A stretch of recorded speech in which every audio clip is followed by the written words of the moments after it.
इज्जत और तारीफ लोगों से नहीं मांगी जाती, ये बेशक अल्लाह की जात देती है।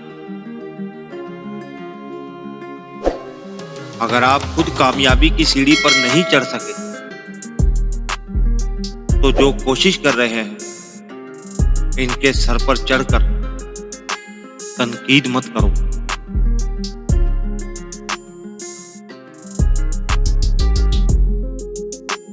शायरों के किस्से अपनी जगह, मगर हकीकत यह है कि इस दुनिया का सबसे बड़ा इश्क रोटी और सबसे बड़ी अयाशी तंदुरुस्ती है।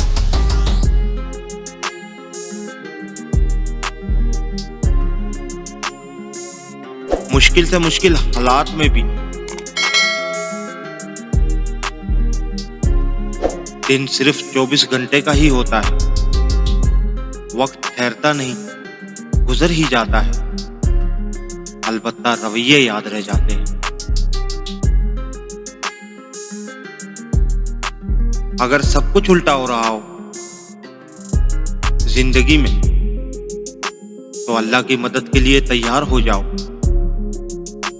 क्योंकि जहां हालात बर्दाश्त से बाहर हो जाए वहां अल्लाह की रहमत शुरू हो जाती है।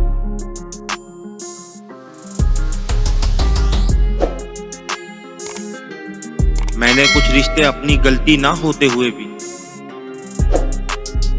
दूसरों से माफी मांग कर निभाए हैं,